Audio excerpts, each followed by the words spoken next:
Bonjour à tous, merci d'être présents à ce premier webinaire de la rentrée.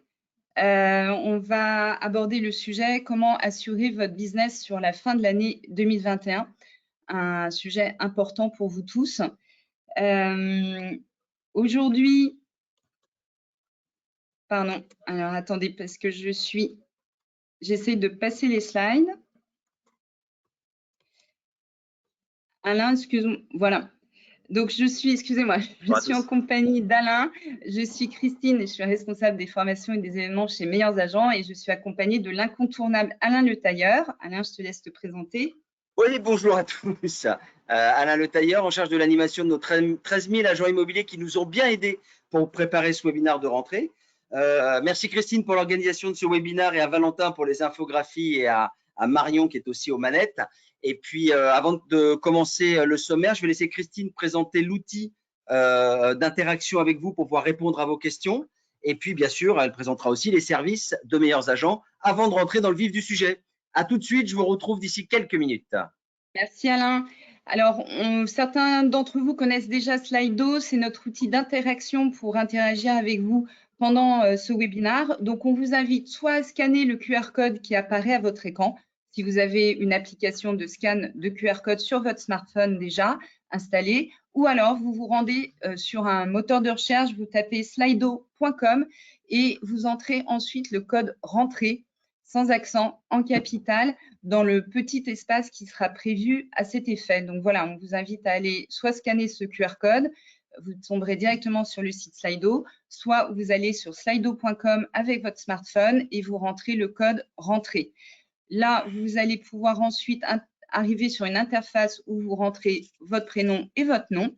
Vous cochez la case « J'accepte les conditions » pour rejoindre l'événement de notre webinaire.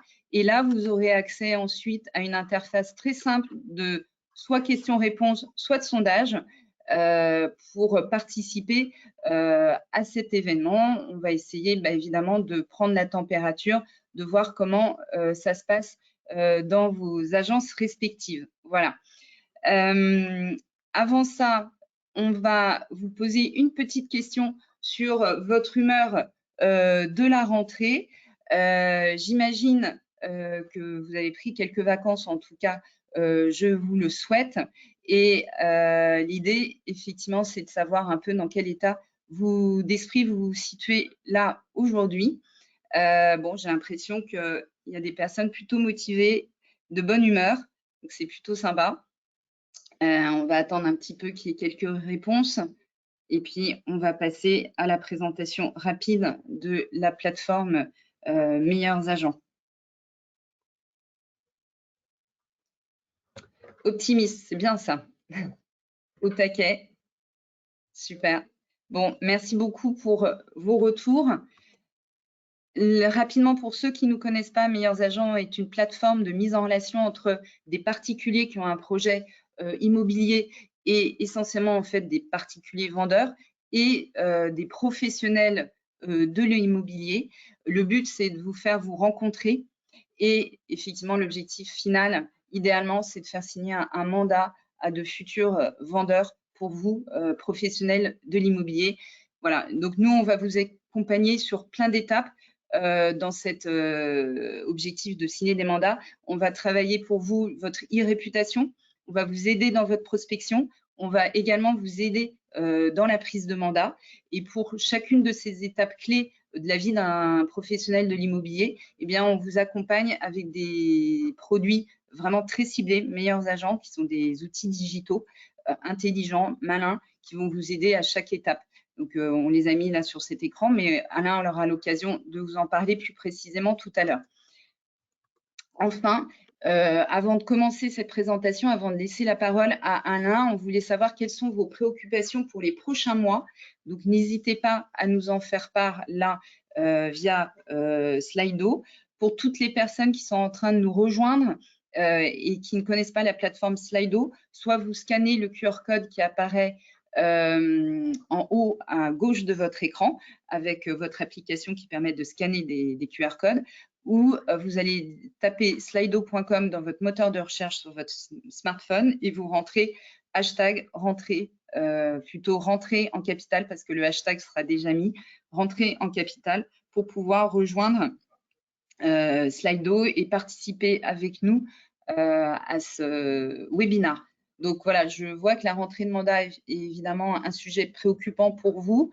Renouveler votre portefeuille, c'est exactement ça. Voilà, la performance en général de votre agence, de votre équipe. OK. Ben, merci beaucoup pour la prospection également, qui est un gros sujet. Manque de mandat pour certains. On va voir tout à l'heure avec Alain qu'est-ce qu'il en est. Eh bien, on va passer à la première partie qui sont les constats et le point marché. Je laisse Alain prendre la parole. À tout de suite. Merci Christine. En effet, d'abord j'espère que vos vacances se sont bien déroulées et que pour certains elles se déroulent encore puisque certains sont en congé. C'est pour ça qu'il y aura un replay, même si le replay ne bénéficiera pas de toutes les interactions live. Donc pour ceux qui sont présents, d'abord 2 bonnes nouvelles sur le lot quotidien, d'excellentes bonnes nouvelles qui nous arrivent tous les jours. Les 2 grandes bonnes nouvelles, c'est que quoi qu'il arrive sur les types de marchés sur lesquels vous êtes, on est sur une taille de marché qui est encore sur les 12 mois glissants d'1 100 000 transactions. Donc, très première bonne nouvelle, même si on va voir qu'il y a des choses, il y a des marchés qui bougent un peu. Et puis, il y a toujours ces 300 000 transactions qui restent à conquérir chez le particulier. Donc, deuxième grande bonne nouvelle pour éradiquer définitivement, j'espère, ou prochainement, la vente entre particuliers et qu'elle soit réservée exclusivement aux professionnels. Pourquoi jusqu'à présent ça a bien fonctionné et qu'on est sur un niveau de transaction important? Les raisons sont d'abord chez les Français en tout cas, cette envie d'investir qui restait toujours très forte. Et puis, vous savez que chaque année, il y a environ besoin de 500 000 logements en France et qu'il n'y en a eu que 300 000 de créés. Donc forcément, la demande et l'engouement restent forts. Ensuite, l'aide aux entreprises qui a pallié à cette pandémie, en tout cas à ses effets, qu'on ne voit pas encore totalement arriver, puisque l'heure de vérité n'est peut-être pas totalement là, puisque l'aide aux entreprises continue. Mais en tout cas, pendant la période jusqu'à aujourd'hui, cette aide-là n'a pas pénalisé les investissements. Ensuite, les acquéreurs qui ont beaucoup investi ou acheté en RP, eh bien, ces investisseurs et ces acquéreurs-là aujourd'hui n'étaient pas pénalisés directement par cette pandémie, ni par l'accès au crédit d'ailleurs. Et puis, les taux restent toujours bas. Donc ça, c'est pourquoi ça a bien marché. Donc, on va voir que votre rôle reste évidemment toujours très prépondérant avec, alors je vais essayer d'avancer sur un slide comme ça. Donc là, on est bien sur le sujet de dernière tendance du marché où on a essayé, entre nos données à nous, sans remplacer tout ce qu'on va vous raconter pendant le baromètre qui a lieu le 7 mai, le baromètre extraordinaire de meilleurs agents que vous verrez seulement le 7 septembre, pardon. Aujourd'hui, on a essayé, en écoutant et en interrogeant nos 13 000 agents partenaires et les datas qu'on avait nous, d'essayer de regarder ce qui se passe pour vous donner un peu de vision dans ce retour de vacances et que ça ne soit pas trop non plus anxiogène, puisqu'on va voir que la bonne nouvelle, c'est d'abord la taille du marché. Il y a des transactions, il y a des affaires qui se font, même si vous allez voir qu'il y a des choses qui vont se faire un peu différemment. Sur ce marché, en tout cas, on va voir que les prix bougent aussi. Mais en tout cas, sur le marché, il y a toujours le même engouement des Français pour tout ce qui tourne d'ailleurs autour de l'achat, de la propriété, de la location, de la décoration, de l'habitat. On voit bien qu'en plus, avec le télétravail, ça s'est renforcé, en tout cas, les liens qu'on peut avoir avec son habitation et ce qu'on en fait et où on le fait aussi, parce qu'on va voir que ça aussi, ça bouge un peu. Donc, cet engouement est toujours fort. Ce niveau de transaction est toujours très important. On verra si ça se tasse un peu dans les mois qui viennent, mais en tout cas, jusque sur les 12 mois glissants, c'était extraordinaire comme niveau de transaction. Et puis, on a repéré, en vous interrogeant, 3 types, en tout cas, de marchés. Là, on voit sur le sondage que Christine vous a partagé qu'il y avait beaucoup. Les 3 marchés, quels sont-ils? D'abord, soit vous êtes sur un marché équilibré vendeur-acheteur. C'est un marché que vous connaissez et on verra que les fondamentaux vendeurs et acheteurs sont à remettre en place pour la rentrée et on les verra juste après. Néanmoins, il y a ce marché en pénurie de mandats qu'on a déjà connu, qui est plutôt connu et récurrent depuis plusieurs dizaines d'années, donc on le sait bien. Même sur des régions, il s'est accentué et on a encore creusé les stocks et on est vraiment en pénurie de mandats. Mais il y a des nouveaux marchés qui apparaissent, notamment dans les grandes métropoles, mais pas toutes, ou dans les premières périphéries. par exemple quelques villes des Hauts-de-Seine, quelques villes en région parisienne, mais aussi Lyon, mais aussi Bordeaux, où là, le phénomène, il est plutôt en pénurie d'acheteurs. Donc ça, c'est nouveau. Et quand on vous a interrogé, ben, ça concerne une grande partie aussi des agences, même si elles sont plutôt situées dans quelques grandes métropoles et périphéries. Néanmoins, c'est un nouveau phénomène qui arrive et on verra pourquoi et qu'est-ce qu'on peut y faire aussi.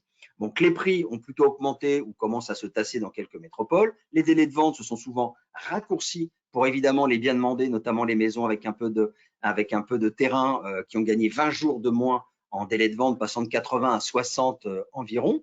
Et puis, les banques, les taux étaient toujours très bas et les banques n'ont jamais autant prêté.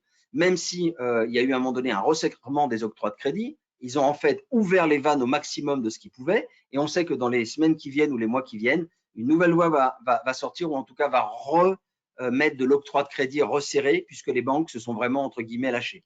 Donc voilà, voilà un peu sur le marché. Sur l'économie, si on voulait regarder ça, parce que vous savez qu'il y a des fondamentaux quand même à un moment donné, c'est qu'est-ce qui se passe sur l'emploi, qu'est-ce qui se passe sur l'économie. On a 8% de taux de chômage, qui est un taux qu'on avait quasiment avant la Covid, quasiment.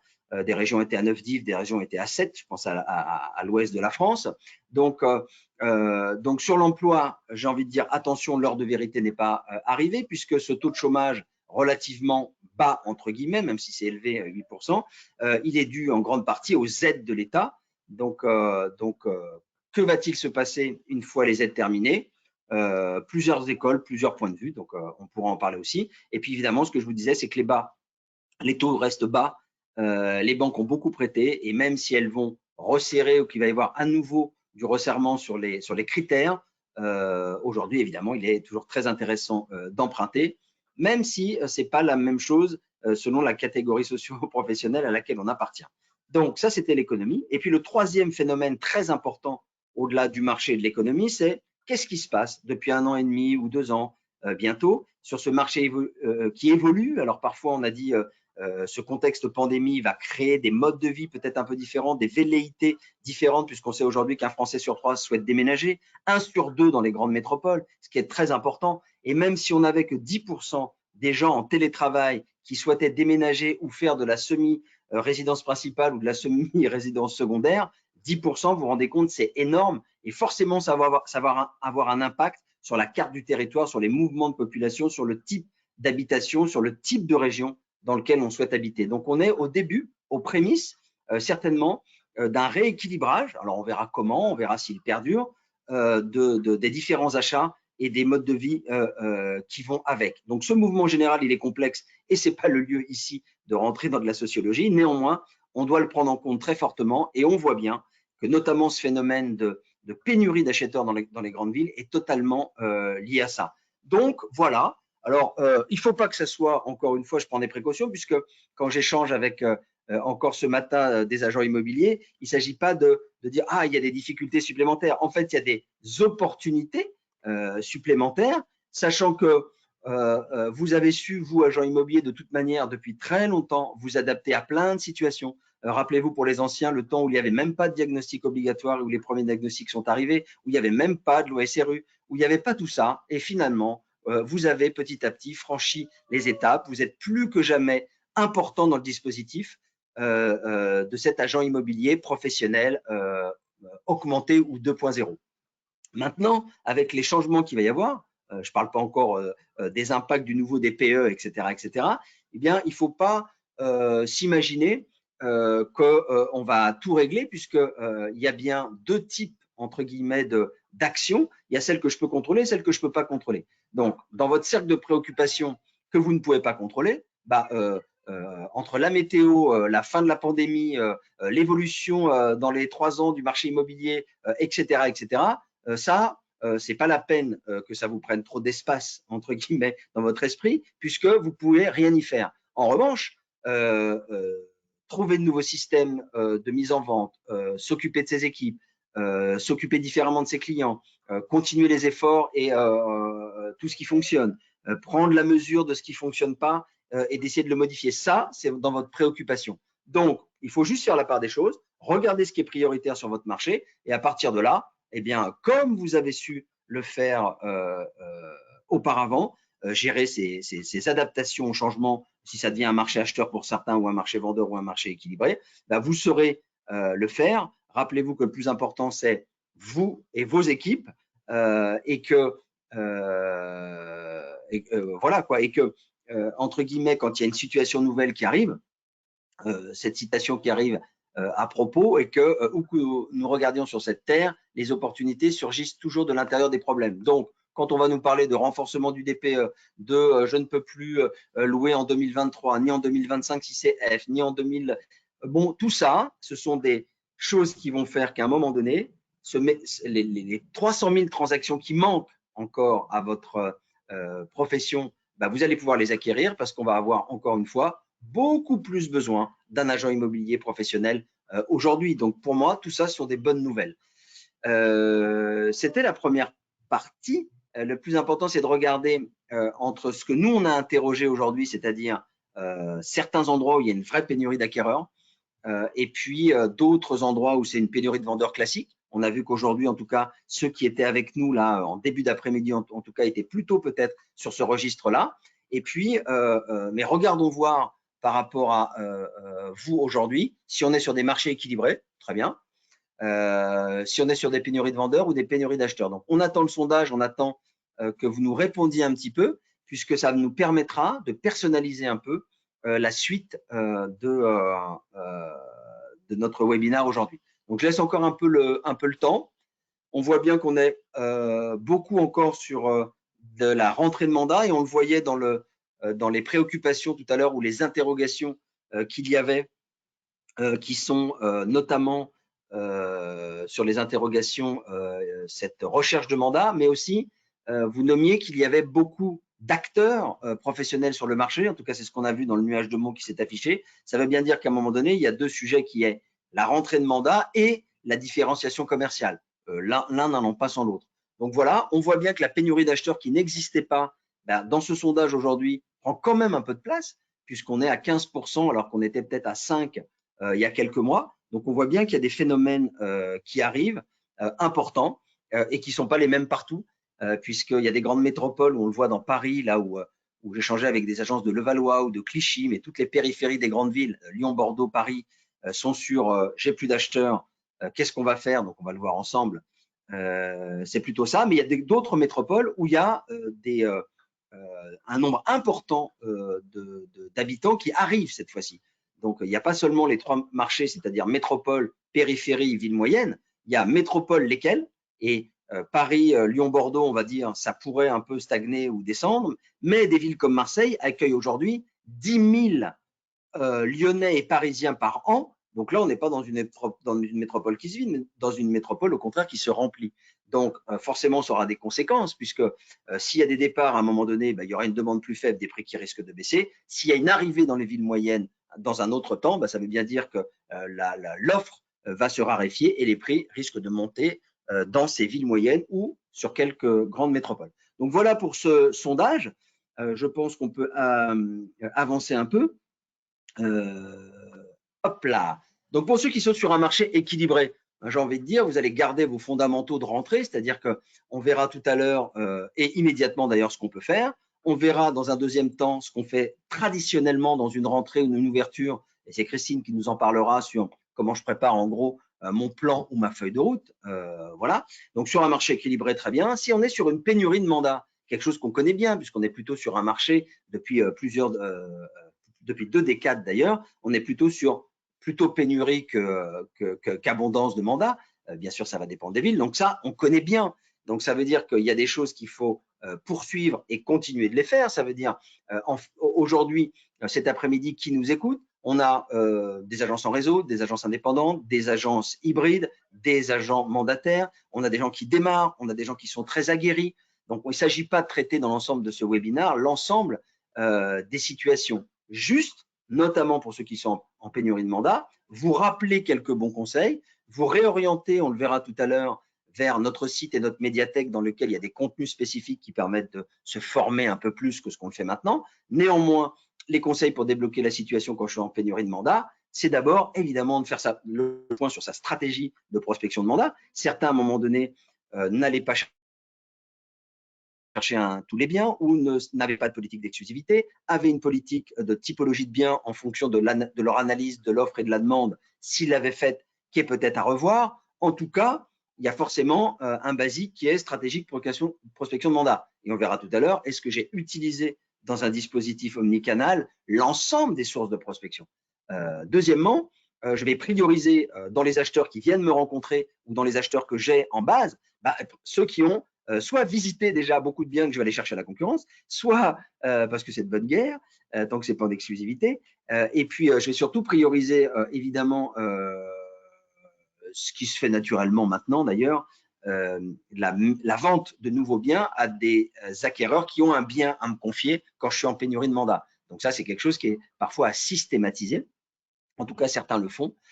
Et puis, bien sûr, quand il y a une pénurie de mandat, je vais tenter d'être le seul, si ce n'était pas le cas, à travailler sur ces mandats, parce que s'il y en a peu, autant que ce soit moi qui fasse les ventes. Donc, à nouveau, rentrer fortement dans cette politique d'exclusivité. Bien sûr, quand il y a un phénomène, il serait bien étonnant d'essayer de se comporter de la même manière, je crois que c'est Einstein qui disait ça, que la véritable folie était de se comporter de la même manière en attendant des résultats différents. Donc, si j'étais en pénurie de mandat avant la rentrée et que je suis à nouveau en pénurie de mandat, si je ne change rien, normalement, il ne se passe rien. Donc, bien sûr, je vais essayer aussi, et ça c'est une question d'état d'esprit, d'essayer de prospecter peut-être des typologies de biens dont je n'avais pas l'habitude. Peut-être qu'il y a des commerces, malheureusement, qui périclitent, et on n'en voyait pas autant dans les grandes métropoles, sur lesquels il y a peut-être des changements de destination à faire, et du coup les transformer évidemment en habitation et des nouveaux mandats. Peut-être qu'il y a des immeubles où je dois aller voir si je ne peux pas évidemment avoir des mises en vente d'immeubles, mais aussi avoir des mises en copropriété, des découpages avec des marchands de biens que je n'arrivais pas à sortir sur mon marché classique et que je vais transformer. Je vais transformer un grand terrain avec une maison où je vais déloter, je vais découper le terrain, je vais en faire de l'eau, je vais prendre une maison, je vais créer des lots de copropriété, peut-être par le biais d'un marchand de biens si je ne sais pas le faire, qui me reconfiera à nouveau la mise en vente. Donc, il faut que j'essaye d'être créatif, d'oser des choses que je n'osais pas, en complément, évidemment, de ce que vous savez faire. Mais il y a peut-être des nouvelles choses. On verra d'ailleurs tout à l'heure les différents leviers de croissance possibles. Et bien sûr, l'intercabinet, qui depuis voilà, une trentaine d'années maintenant, avec différentes méthodologies, essaye tant bien que mal de fonctionner et qui, sur certains endroits, fonctionne, d'autres non. Notre préconisation, ou nous, ce qu'on entend de nos agents partenaires, c'est ils en font surtout en fait au coup par coup avec des agences, en essayant évidemment de créer cette relation de confiance et cette connaissance, parce que parfois même entre voisins, les agents immobiliers se connaissent mal, et créer au cas par cas, en tout cas, un intercabinet. On verra bien d'ailleurs aussi bien vendeur que acheteur. Donc, si je suis en pénurie d'acheteurs, ce qui est très nouveau depuis très longtemps, la dernière pénurie d'acheteurs, en gros, c'est la crise de 1989-90. Donc, il y a beaucoup de générations et beaucoup d'agents immobiliers qui n'ont pas connu ça. Donc, ça, c'est très nouveau. Donc, quand il y a une pénurie d'acheteurs, on pourrait se dire à un moment donné, s'il n'y a plus du tout d'acheteurs, il n'y a plus rien à faire. Mais ce n'est pas le cas. Et on voit bien deux profils d'agences. Il y a, quand on est sur la mise à jour de votre base de données acquéreurs et de la classification sur la première infographie, on voit bien qu'il y a des agences qui, depuis très longtemps, quand ils rentraient un mandat, mettaient en vente sur différents sites, que ce soit sur Meilleures Agences, Loger ou d'autres.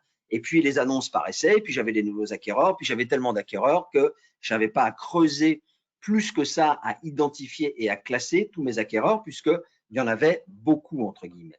Donc, aujourd'hui, il y a deux écoles. Il y a des gens qui, depuis très longtemps, quand même, sont en train de classifier fortement les acquéreurs, même certaines agences qui passent dès la rentrée d'un nouveau mandat pendant une période de off-market qui est entre 5 et 10 jours, ce off-market où le bien n'est pas publié, mais ce sont uniquement les bases acquéreurs déjà présentes chez les conseillers qui doivent être activées, travaillées, et la vente n'est possible que sur ces bases-là. Donc, celles-ci sont déjà prêtes sur une qualification extrême, drastique de leur portefeuille acquéreur, et ceux qui ne l'avaient pas mis en place vont devoir revoir totalement quels sont dans tous ces acquéreurs les très bons et les vrais acheteurs, puisque évidemment, il y en a très peu, de façon à ce qu'ils n'achètent pas ailleurs, mais avec vous. Donc là, il y a ce premier travail-là, avec évidemment à nouveau des vraies découvertes acheteurs à suivre et à mettre en place, même pour certains, de la chasse immobilière spécifique, du sur-mesure, si vraiment on a peu d'acheteurs. Okay, et quand on en a un et qu'on est sûr que c'est un A ou un I ou en tout cas un acheteur mûr, on vous l'appelez comme vous voulez, ben, quand on est sûr que ça, on ne le lâche pas parce qu'il va acheter et ce qu'il faut, c'est qu'il achète avec vous. Donc, on n'est plus dans cette abondance d'acquéreurs. Je me souviens d'un échange là pendant les congés avec des agences périphériques de grandes villes qui voyaient leurs acheteurs disparaître, c'est-à-dire arriver de grandes villes. Ils n'avaient plus cette manne de clients qui se reportaient un peu pour acheter un peu moins cher dans cette ville-là, mais au contraire, les gens allaient encore plus loin, donc ils n'avaient plus ça. Et les acquéreurs qui auraient pu acheter dans la même ville, aujourd'hui, le font aussi beaucoup moins. Sauf si les prix, à un moment donné, ont tendance à baisser, ce qui risque d'arriver sur certaines communes ou certaines grandes métropoles. Donc, quand c'est ce cas de figure-là, eh ben, en effet, la donne a changé et on est en train là d'en parler et de regarder ce qu'il faut faire. Évidemment, j'ai pour certains, notamment les primo-accédants, peut-être de nouveaux arguments forts dans mes closings, dans mes argumentations pour rassurer et convaincre mes acquéreurs qu'évidemment, c'est bien le moment d'acheter et d'acheter dans votre ville. Et puis d'offrir un accompagnement beaucoup plus large à l'ensemble des acquéreurs. Encore une fois, j'ai un acquéreur, si je suis sur un marché de pénurie de mandat, je ne le lâche pas et je lui mets à disposition l'ensemble des services qui fait qu'il va acheter avec moi. C'est vraiment ça qui va modifier. Et puis bien sûr, on peut aller aussi essayer d'inventer des choses, c'est-à-dire aller démarcher des nouveaux acquéreurs. On a vu, nous, en tout cas, des agents immobiliers partenaires aller faire des prospections. Donc, moi, je me fais le porte-parole de ça, carrément dans des grandes copropriétés d'habitation à loyer modéré, donc où il y a beaucoup de locataires, pour les sensibiliser au fait d'accéder à la propriété à un moment donné, quand le montant du loyer à un moment donné, d'ailleurs locataire, pas forcément HLM, hein, mais quand le montant du loyer aujourd'hui se rapproche ou se rapprocherait petit à petit d'une mensualité, bah, aller démarcher cette cible-là, qui n'a pas l'habitude d'ailleurs qu'on aille la solliciter pour évidemment devenir acquéreur. Mais ça, c'est très intéressant. Est-ce que je peux avoir une lecture de mon stock aussi différente pour la transformer et bien parler cette fois-ci à des investisseurs, avec évidemment la connaissance des lois et des mécaniques pour eux. Donc, sur un même type de bien qui ne se vendait pas en résidence principale, il peut très bien se vendre à des investisseurs. Et bien sûr, je vais continuer avec mes vendeurs à faire des nouvelles découvertes très approfondies, puisqu'il va falloir que je regarde qui est vraiment vendeur, et dans ceux qui sont vraiment vendeurs, comment ajuster ce prix au nouveau prix de marché pour ces zones-là, de façon à ressolliciter une cible d'acquéreurs. Donc, on est dans ces sujets-là, qui sont assez nouveaux, en tout cas, pour les agences et les lieux concernés. Et bien sûr, je vais repartir sur des changements d'accroche, de photos, de mes annonces, etc., tout ce que les gens ont vu avant la rentrée, ou même 2 mois avant, puisque le phénomène date de là, tout doit être à nouveau modifié pour apporter un vent de fraîcheur, en tout cas, sur votre communication. Et bien sûr, cet intercabinet qui ne se fait pas depuis la nuit des temps sur les acheteurs et qui pourtant aujourd'hui nous paraît aussi une voie à exploiter. Mieux vaut avoir un peu ou partager que n'avoir rien du tout. Donc, à vous de trouver les bons agents, les bons professionnels sur lesquels vous pouvez rentrer évidemment en intercabinet. Une fois qu'on a vu ce marché, une fois qu'on a vu évidemment ce qu'on peut faire rapidement là sur quand je suis en pénurie de mandat ou quand je suis en pénurie d'acheteurs, bah, d'ailleurs vous recevrez cette présentation et dans notre médiathèque, il y a à nouveau des formations répondant à ces sujets spécifiques. Mais avant tout ça, et c'est Christine qui va nous en parler, bah, je fais mon état des lieux de rentrée. Et comment je le fais, bah, ça c'est Christine qui va nous le dire. Alors, effectivement, le petit point, le check-up de rentrée est important avant de se lancer dans vos prochains mois de prospection et autres. Nous, ce qu'on vous conseille de faire, c'est faire effectivement une analyse des résultats de votre premier semestre et peut-être prendre une méthode qui est une méthode qui s'appelle la méthode de la matrice SWOT. C'est un acronyme anglais, mais qui veut dire en gros force, faiblesse, opportunité, risque. L'idée, c'est de poser vraiment sur un papier toutes vos forces, toutes les faiblesses, les opportunités et les risques pour votre agence. Je donne un exemple. Les forces, ça peut être tout simplement votre expérience sur le secteur parce que vous avez 20 ans d'ancienneté sur le secteur. Vos faiblesses, ça peut être que vous avez un collaborateur, un négociateur bien connu dans le secteur, qui a un bon portefeuille, qui s'en va, qui part habiter ailleurs. Une opportunité, ça peut être tout simplement un bâtiment, une résidence neuve qui se construit dans votre secteur. Et il va y avoir certainement des biens neufs à vendre, donc pourquoi pas. Ou un risque, ça peut être peut-être un confrère qui vient s'installer juste à côté de votre agence, ça peut être perçu comme un risque. Mais évidemment, vous avez tous plusieurs forces, plusieurs faiblesses, des opportunités, des risques. Donc, il faut vraiment les lister et on vous invite à le faire aussi en équipe. Ça peut être intéressant d'impliquer vos équipes, le faire vraiment tous ensemble. Effectivement, faire un point sur vos prospections du premier semestre, qu'est-ce qui a marché, qu'est-ce qui n'a pas marché, etc. Ça, c'est super important. Ensuite, on sait très bien que ce métier d'agent immobilier, qui est un métier où il y a énormément de recrutement en ce moment, c'est un métier humain avant tout. Donc, vous, en tant que directeur ou directrice d'agence, c'est tout simplement vous pencher rapidement sur les besoins en recrutement, pouvoir vraiment les anticiper pour ne pas vous retrouver tout simplement le bec dans l'eau. Ensuite, voir peut-être vos équipes en tête-à-tête pour chacun, voir quel est leur état d'esprit, comment ils sentent cette rentrée, comment ils se projettent dans les mois à venir. Aussi pouvoir anticiper les besoins de formation. C'est important de faire monter en compétence vos équipes. Le but, c'est de les former le plus tôt possible pour que vous puissiez profiter des fruits, on va dire, de ces formations, de ces expertises. Donc, pareil, anticiper tous ces besoins-là. Et évidemment, continuer à vous renseigner sur les nécessités en termes de passe sanitaire. Pour l'instant, vous n'êtes pas assujetti. Évidemment, les restes barrières restent hyper importantes dans votre métier au quotidien.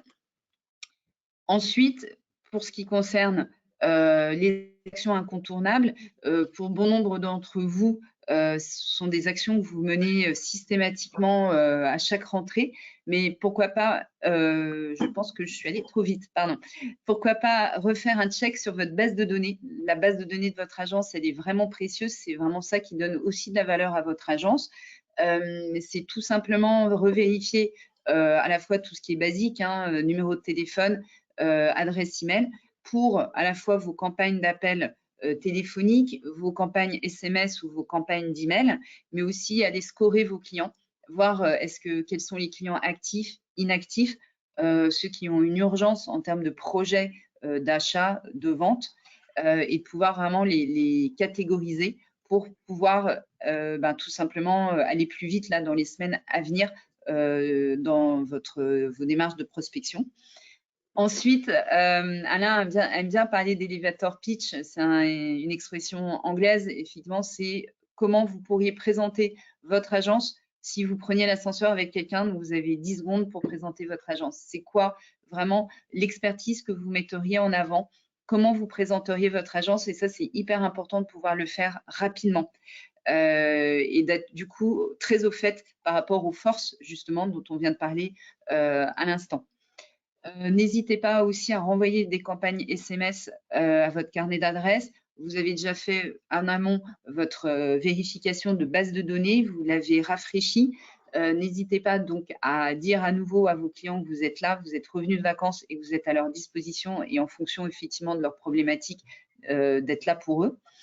Activez aussi des générateurs de leads. Alors, Alain va en reparler tout à l'heure, mais c'est vraiment tous les canaux que vous avez à votre disposition, qu'ils soient en mode physique ou en digital, pour capter soit effectivement des vendeurs ou des acheteurs en fonction de la situation où vous êtes, pénurie ou non d'acheteurs ou de vendeurs.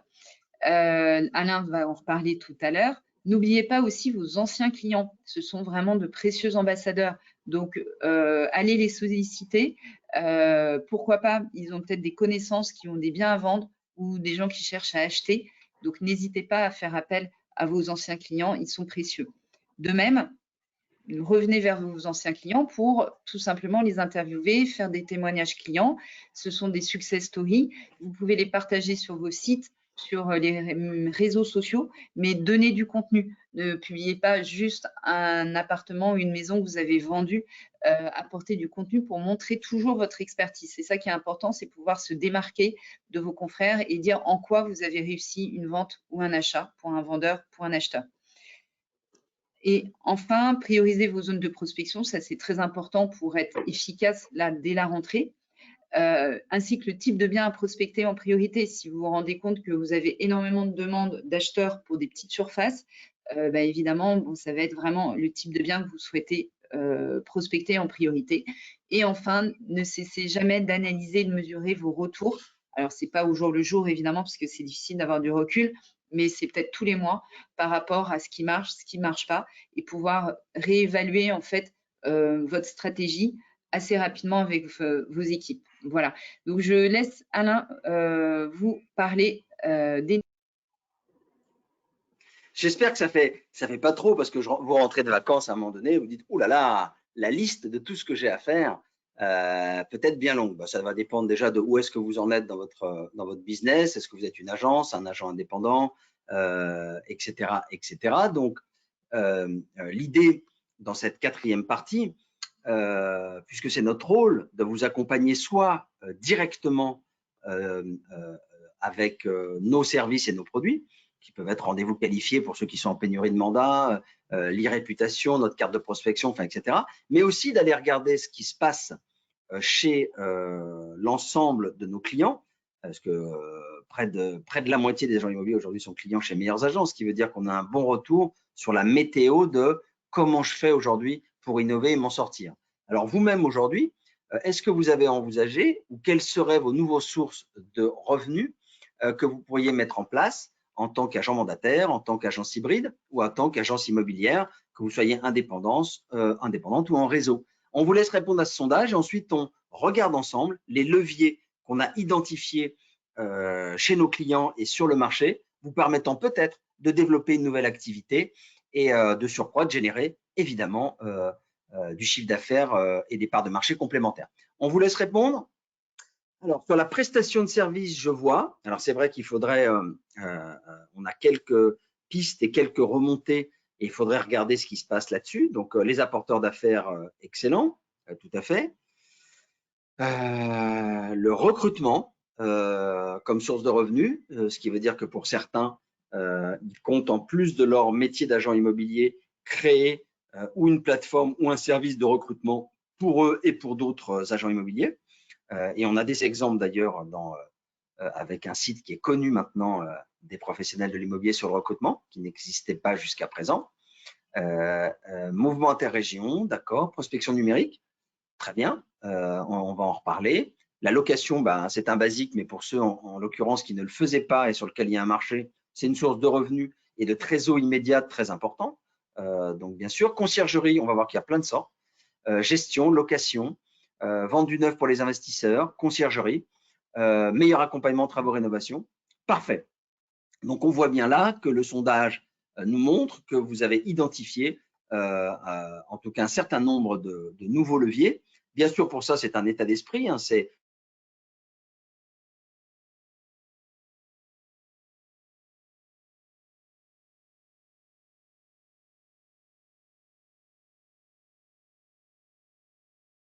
je faisais comme ça jusqu'à présent et aujourd'hui, je dois soit à l'intérieur de mon propre métier, dans mes compétences, que j'essaye de monter une nouvelle activité au sein de votre organisation. Alors, on en a listé un certain nombre et certains, évidemment, sont déjà en place dans vos organisations, d'autres non. En tout cas, il y a des choses où sur l'état d'esprit de comment se compose ma ville, ma localité, je peux prospecter des typologies de biens différents. Je vous parlais tout à l'heure d'essayer d'aller chercher des changements de destination sur des commerces qui auraient périclité. Je pense aussi à certains endroits où, avec la pandémie, les investisseurs Airbnb ne louant plus, sont en difficulté pour le remboursement de crédit et peut-être vont passer à des mises en vente.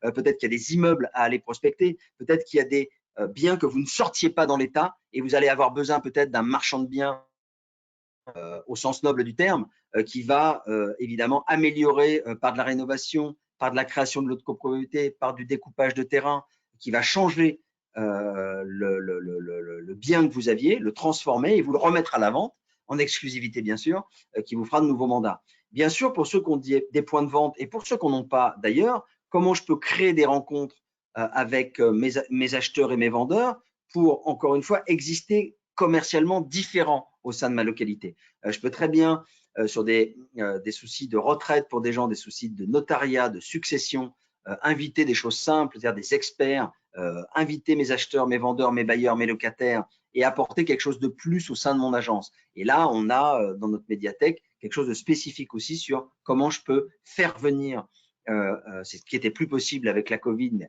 ce qui, espérons, va aller de mieux en mieux. Comment je peux faire venir et créer autour de mon point de vente et en faire un lieu totalement différent. Donc ça, c'est une rubrique spécifique. Bien sûr, je peux offrir aussi sur des clients qui souvent achètent chez vous. Vous ne savez pas que 2 mois après, ils vont aller acheter des plans épargne retraite, ils vont aller acheter de l'immeuble chez les promoteurs neufs et vous ne voyez pas un pourcentage ou un cut sur ces ventes-là. Donc du coup, comment vous pouvez vous équiper de consultations patrimoniales ou de marche juste après la vente pour continuer à suivre vos clients et puis essayer de leur proposer ce qu'ils ont besoin après ce qu'ils ont fait avec vous et ainsi évidemment les suivre, retrouver des biens à la vente plus tard et bien sûr trouver des accords commerciaux de façon aussi à avoir, puisque ça s'appelle nouveau levier de croissance, un pourcentage des honoraires sur ce que les gens achètent après avoir acheté votre bien immobilier. Quand on parlait de conciergerie, on l'a vu, la conciergerie c'est très très large. On peut partir de conciergerie, que ce soit pour les choses très connues chez les Kretz ou chez les espaces atypiques, où à un moment donné, ils ont même racheté pour certains des agences événementielles puisqu'ils avaient des biens très haut de gamme qui normalement mettaient un peu plus de temps à se vendre, ce qui est logique. Mais quand je mets du temps à vendre, bah, j'immobilise de l'argent puisque le bien n'est pas vendu. Donc, on voit bien que ça correspondait aussi à des lieux d'événements, à des lieux de défilés de mode, à des lieux de tournage de films et de séries divers et variés et que les propriétaires ont pu percevoir des locations pendant cette durée de mise en vente qui était un peu plus longue et qui ne s'est pas fait. La conciergerie, c'est accompagner de l'achat de résidences secondaires, des travaux, des jardiniers, des piscinistes et tout l'environnement dont un client a besoin. Donc ça se développe bien et il s'agit de regarder ce qu'il existe entre créer soi-même toujours ou accéder à une plateforme qui fait ça de façon à proposer un service différent et avoir des retours sur investissement directs et indirects. Hein. Les indirects, c'est si vous avez un accord commercial avec ces différents services. Et puis les directs, ou les indirects, c'est s'il y a des biens qui sont remis à la vente, c'est à nouveau pour vous, alors que peut-être que vous ne l'auriez pas vu si vous n'aviez pas mis des services en place prolongeant la relation commerciale et l'expérience client avec vous. Ça, c'est très important. Et puis, il y a les grands basiques qui sont aujourd'hui un département ou une entité ou un petit portefeuille, ça va dépendre de la taille de votre organisation, commerce. Alors, commerce, bureau, ou là encore, c'est des métiers spécifiques. Est-ce que vous vous mettez en collaboration, en association avec quelqu'un qui sait le faire ou est-ce que vous montez le département commerce? À vous de nous dire tout ça, on verra tout à l'heure d'ailleurs dans les questionnaires, pour que sur chaque item, on puisse aller plus loin pour vous, créer des communautés et vous aider. Si vous nous dites à un moment donné, on a une majorité de gens qui ont envie de monter des départements commerce ou le neuf, on va vous proposer des experts, vous proposer des interventions, vous proposer des expériences réussies. Mais c'est à vous de nous remonter ça parce que c'est comme ça qu'on peut vous aider ou vous accompagner en dehors de ce qu'on fait d'ailleurs déjà, mais plus directement avec notre plateforme et avec le fait d'être visible dessus et d'utiliser nos services. Sur le neuf aujourd'hui, est-ce que sur la vente aux investisseurs, les ventes en résidence principale, les ventes en VFA, est-ce que vous savez trouver les promoteurs, trouver la plateforme qui vous met les biens à disposition, accompagner, former vos nouveaux négociateurs? Tout ça, et ce sont des marchés qui sont à travailler, qui vous permettent de, à nouveau, avoir un nouveau levier de croissance si jamais vous étiez dans une pénurie de mandats ou une pénurie d'acheteurs. Voilà des solutions, des idées qu'on entend chez nos partenaires. Le viager qui a longtemps été quelque chose où on pensait que ça allait très très très bien réussir en France et où ça met beaucoup de temps, on voit que finalement il y a des niches pour ça et que c'est très intéressant de se spécialiser et de soit en partenariat, soit en le créant direct, rentrer dans cette niche.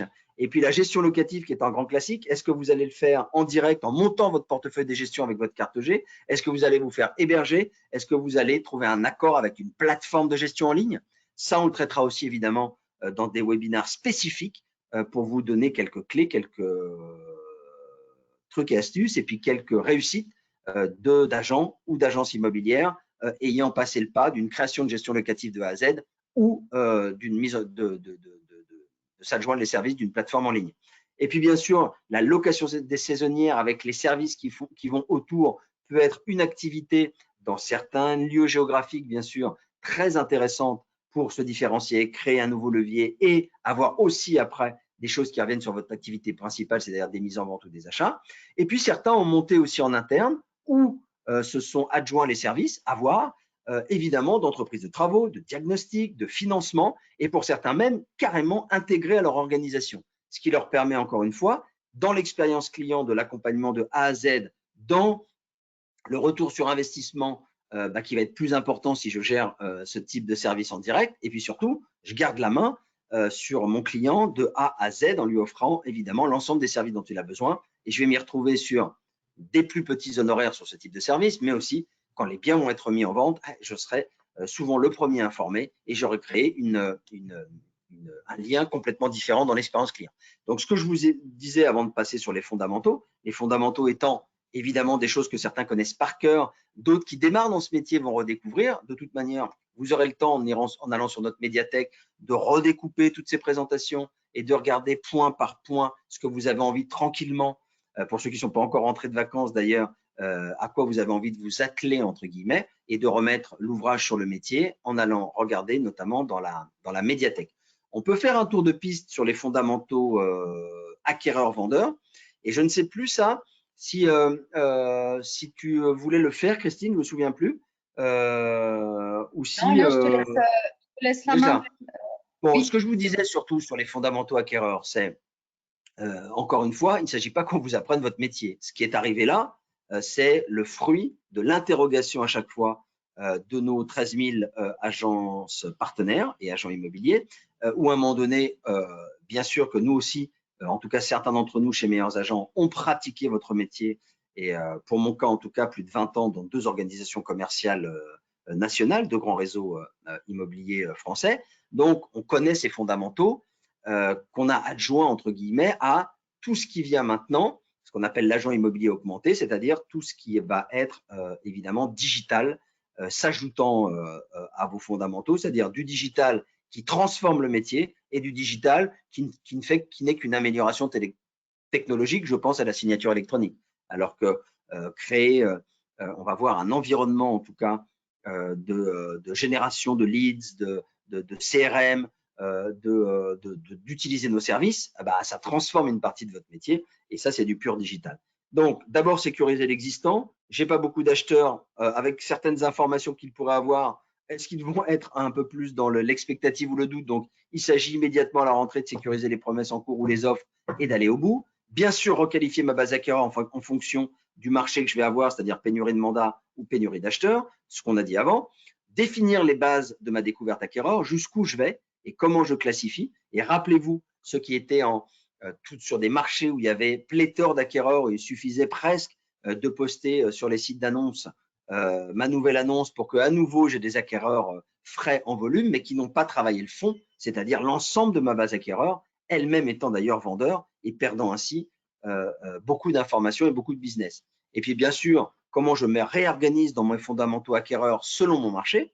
Et puis bien sûr, s'il y a besoin, s'il y a besoin dans des marchés qui émergent on est en pénurie d'acquéreurs, certainement que les équipes, surtout si elles sont nouvelles ou jeunes, dans le métier, j'entends, il va falloir remettre en place des trainings et de la formation. Sur les fondamentaux vendeurs, on va être à nouveau sur waouh, est-ce que je suis en pénurie de mandat et auquel cas ma politique de stock, elle est je rentre tout ce que je peux, ou est-ce qu'elle est dans je suis sur un marché équilibré, donc je vais regarder en fonction de mon analyse de l'offre et de la demande, quelle est ma typologie d'habitat, et c'est celle-ci que je vais aller chercher en priorité et en exclusivité et au prix de marché. Le type de mandat, c'est est-ce que définitivement je suis passé en politique de mandat exclusif? Et si oui, est-ce que je suis plutôt à 20%, 30, 40, 50, 60, 70% de mon stock? Et là, il y a encore des marges de progression à faire. Donc, on a un webinaire sur notre médiathèque qui s'appelle « Comment réussir sa politique de mandat exclusif ?» Donc, je vous renvoie là-dessus. Et puis, sur mes types de prospection, est-ce que j'ai bien balayé l'ensemble des canaux? Pourquoi je dis l'ensemble des canaux? Parce que il y a les canaux classiques, et même dans les canaux classiques, je parle de prospection terrain ou de pige, puisqu'on nous demande, nous, de venir vous présenter des intervenants spécial pige. Il y a 2 façons de voir ça. Soit à un moment donné, il est de plus en plus difficile, voire impossible de faire de la pige, il faudra dire stop à la pige, hein, ça n'existe plus. Hein. Ou alors, mais je veux faire de la pige, c'est super, mais il n'y a même plus de numéro de téléphone. C'est-à-dire que ma nouvelle manière de faire de la pige aujourd'hui, c'est d'avoir identifier et de fabriquer 3 mails types impactants, donnant envie à mon client qui a passé une annonce sur le particulier de rentrer en contact avec moi via mon premier ou mon deuxième mail. Donc, on est sur un fondamentaux. Donc, nous, on dit, il ne suffit pas de supprimer la pige. Tous les canaux sont bons selon ce qui fonctionne et ce que vous avez envie et la qualité de vos équipes. Donc, Le tout, c'est de balayer tout pour que l'ensemble de toutes les sources, à un moment donné, puissent vous nourrir en mandat. Et puis, bien sûr, extrêmement bien suivre mon portefeuille mandat sur où est-ce qu'on en est de la demande. Est-ce qu'elle a encore plus mûri l'urgence de projet de mon client? Est-ce qu'il est vraiment au prix de marché? Est-ce que je l'ai transformé en exclusivité, etc., etc. Et puis, bien sûr, cette mise en place qui va avec du suivi commercial. Sur les différents types de prospection, je continue là, Christine? Oui, Alain, oui. Sur les différents types de prospection, quand on parlait d'omnicanalité, à nouveau de faire le point sur est-ce que ma pige elle marche ou est-ce que je dois faire différemment, notamment quand il n'y a plus de numéro de téléphone. Qu'est-ce que je fais de ma prospection terrain? Qu'est-ce que je fais de mon boitage? Qu'est-ce que je fais de ma visite digitale et ma communication sur les réseaux sociaux? Qu'est-ce que je fais sur les outils digitaux de prospection? Qu'est-ce que je fais avec mes ambassadeurs et mes apporteurs d'affaires? Et on voit que sur chaque canal ici, eh bien, nous aussi, on a une solution. Et ça serait dommage de ne pas en parler, même si ce n'est pas l'objet même de ce webinaire. Mais sur le porte-à-porte aujourd'hui, quand on voit qu'on a un système de mail automatique Connect qui envoie des mailings à tous les gens qui font une estimation sur notre site dans votre secteur, quand on voit que la porte de carte de prospection vous montre les zones assez précises de chaleur où se passe le business, c'est très intéressant de s'accompagner de ça, agent immobilier augmenté, pour aller ensuite sur le terrain, vérifier, mais avec de l'avance sur vos confrères, vos concurrents. Le boitage, c'est quand même plus pratique de le faire avec une carte de prospection qui me montre là où il y a des mises en vente, les avis clients également, la visibilité également, comment je me sers des encarts pubs et comment je me sers de Connect dans ma panoplie d'outils digitaux de prospection que vous utilisez. Donc, on a les fondamentaux que vous devez mettre en place, faire le point dessus et regarder en quoi nous, à chaque étape de nos outils et services, on est une aide possible en tout cas pour vous accompagner à être encore plus efficace et à rentrer plus de mandats exclusifs.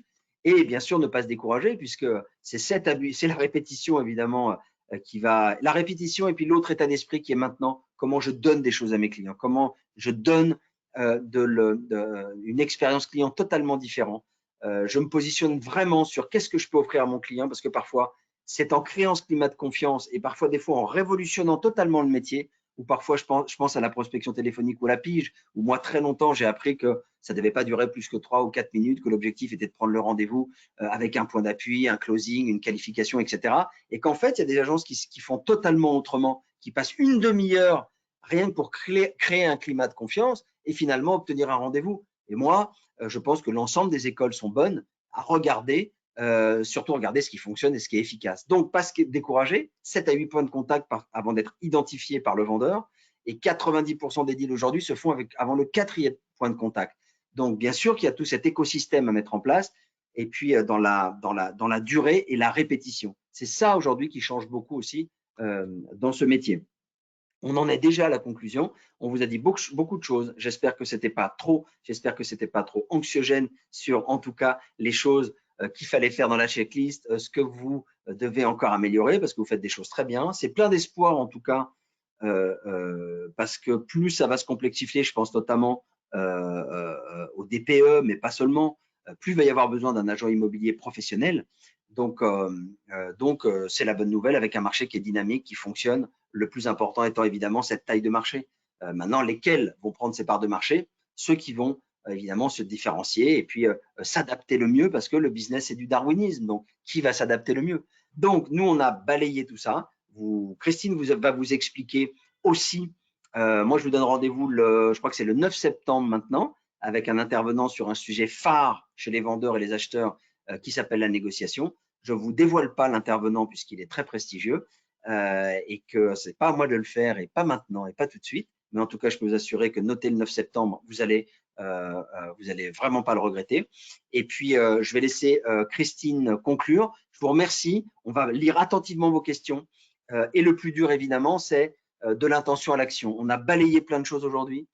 Il va falloir décider d'une stratégie pour certains, peut-être un morceau de cette stratégie. Il va falloir décider de mettre un process en place ou un plan d'action et pour ça, faire des choses différemment et notamment se former. Donc, balayer le constat n'était pas le plus dur. Le plus dur vous appartient maintenant de regarder ce qui est prioritaire pour vous et de passer de l'intention à l'action. Même sur une toute petite chose, vous allez voir que ça a des effets très importants dans et le moral, votre moral, et le moral des troupes et le retour sur investissement, c'est-à-dire le business. Je vous remercie beaucoup. On va être très attentif aux questionnaires et aux réponses et aux questions que vous nous posez pour voir comment on peut vous accompagner différemment. Je te laisse conclure, Christine. Oui, Et je vais aller puis, vite en fait. je vous retrouve le 9. À bientôt. Merci Alain, merci beaucoup.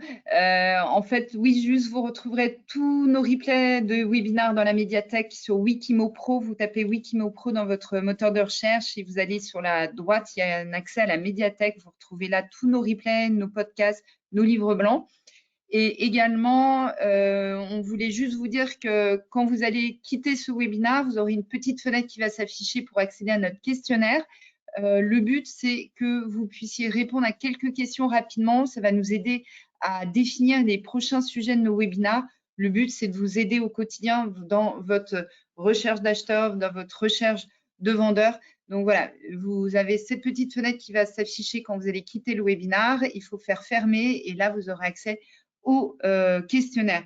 Voilà, merci beaucoup. Merci Alain pour la présentation. Merci à Marion et Valentin pour la préparation de ce webinaire. Et on se dit à très bientôt. Nous allons avoir un beau programme de webinaire sur ce second semestre et surtout au mois de septembre. Voilà, à très bientôt et très bonne rentrée à vous tous. À bientôt.